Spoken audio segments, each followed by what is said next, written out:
ఆదివారం సాయంత్రం అసలైన ఆటకు సర్వం సిద్ధమైంది. చిన్నపాటి యుద్ధమే ఈ రాత్రి 8 గంటలకు మొదలు కానుంది.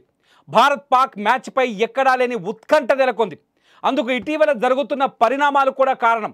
ఇక లాస్ట్ పంచ్ కోసం టీమిండియా సిద్ధమవగా ప్రతీకారం తీర్చుకోవాలని పాకిస్తాన్ వెంపర్లాడుతోంది. అయితే భారత్ తుది జట్టు ఎలా ఉంటుందనేది ఇప్పుడు ఆసక్తికరంగా మారింది. కీ ఫైట్ ముందుకు కొన్ని విషయాలు భారత్ను కలవరపెట్టాయి. అభిషేక్ శర్మ, హార్దిక్ గాయాలు కాస్త ఆందోళనకు గురిచేసిన అభిషేక్ రెడీ అని వార్తలు వచ్చాయి. హార్దిక్ది కూడా పెద్ద గాయం కాదనే తెలుస్తోంది. దీంతో ఇద్దరూ అందుబాటులో ఉండే అవకాశం స్పష్టంగా ఉంది. అభిషేక్ మాత్రం 100% ఆడతారని సమాచారం ఉంది. ఇక పాండ్యా దూరమైతే జట్టుకు ఇబ్బందిగా మారే ప్రమాదం కూడా ఉంది. ఇది పెద్ద సమస్య కాదని బౌలింగ్ కోచ్ మోర్నీ మోర్కెల్ చెప్పిన దురదృష్టవశాత్తు హార్దిక్ పూర్తి స్థాయిలో ఫిట్గా లేకుంటే మాత్రం టీమిండియాకు తలనొప్పి తప్పదు. ఇక శ్రీలంక మ్యాచ్కు విశ్రాంతినిచ్చిన జస్ప్రీత్ బుమ్రాను తిరిగి జట్టులోకి తీసుకురానున్నారు. హర్షిత్ రాణా మరొకసారి బెంచ్కే పరిమితం కానున్నాడు. ఇక శుక్రవారం శ్రీలంకతో సూపర్ ఓవర్లో హర్షదీప్ సింగ్ అద్భుత ప్రదర్శన నేపథ్యంలో ప్లేయింగ్ 11 ఎంపిక ఆసక్తిని పెంచుతోంది. గత మ్యాచ్లో రాణించిన హర్షదీప్ సింగ్ను కొనసాగిస్తారా లేదా అనేది చూడాలి. ఇప్పుడు బ్యాటింగ్లో ఇంకొందరు కావాలనుకుంటే మాత్రం శివం దుబే లేదా జిషేత్ శర్మలో ఒకరు తుది జట్టులోకి రావచ్చు. ఒకవేళ గాయంతో హార్దిక్ బరిలోకి దిగకపోయినా బౌలింగ్లో కావాలంటే హర్షదీప్ సింగ్ను ఆడిస్తారు. ఇక కుల్దీప్ యాదవ్, వరుణ్ చక్రవర్తి, అక్షర్ పటేల్తో స్పిన్ విభాగం పటిష్టంగా ఉండడంతో వారిలో మార్పులు జరిగే ఛాన్స్ కనిపించట్లేదు. మొత్తానికి శివం దూబే ప్లేస్లో ఒకవేళ శివం దూబేని ఈ మ్యాచ్కు వద్దనుకుంటే హర్షదీప్ని తీసుకొచ్చే ఛాన్సెస్ స్పష్టంగా కనిపిస్తున్నాయి. లేదంటే హార్దిక్ పాండ్యా గాయం కారణంగా హార్దిక్ పాండ్యా మ్యాచ్కు దూరం కావాల్సి వస్తే అక్కడ కూడా హర్షదీప్కి అవకాశం కనిపిస్తుంది. హర్షదీప్ శ్రీలంకతో ఆడిన లాస్ట్ మ్యాచ్లో హర్షదీప్ తన పర్ఫార్మెన్స్ అద్భుతంగా చూపించాడు.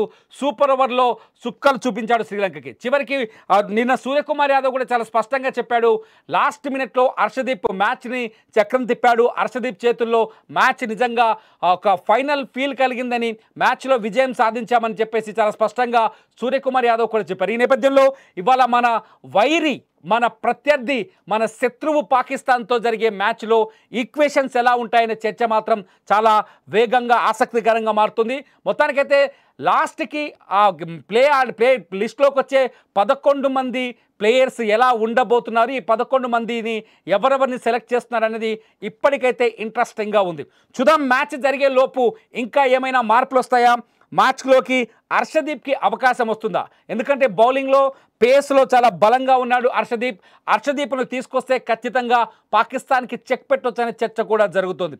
పాకిస్తాన్ని ఓడించాలి అంటే రకరకాల ప్రయత్నాలు చేయాల్సిన అవసరం ఉంది. ఉదయం నుంచి మనం చూస్తున్నాం ఇండియా పాకిస్తాన్ మ్యాచ్ పైన తీవ్రమైన ఉద్రిక్త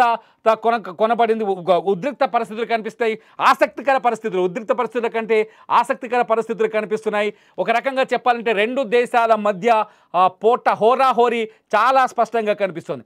గతంలో కూడా ఇండియా పాకిస్తాన్ మ్యాచ్ జరిగినప్పుడు ఇటువంటి ఎమోషనల్ సీన్స్ ఉండేవి. కానీ ఈసారి పహల్గాం దాడి జరగడం, పహల్గాం తర్వాత యుద్ధమే జరగడం, యుద్ధం తర్వాత ఫస్ట్ టైం ఆసియా కప్లో పాకిస్తాన్ ఇండియా తలబడటం, గత 2 మ్యాచ్ల్లో పాకిస్తాన్ని చిత్తుగా ఓడగొట్టిన భారత టీం ఫైనల్లో ఏం చేయబోతుంది?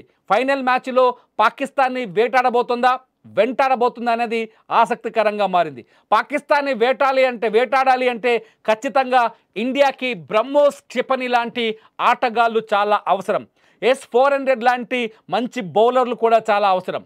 బ్రహ్మోస్ క్షిపణి లాంటి ఫైరింగ్ బ్యాట్స్మెన్, S-400 లాంటి మంచి బౌలర్లు ఖచ్చితంగా ఇండియాకు చాలా అవసరం.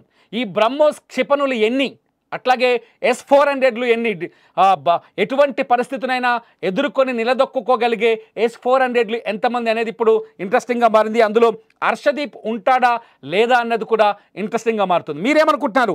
మీరు అనుకుంటున్న మీ డ్రీమ్ 11 ప్లేలిస్ట్, మీ డ్రీమ్ 11 11 మంది ఆటగాళ్ళు ఎవరు అనుకుంటున్నారు?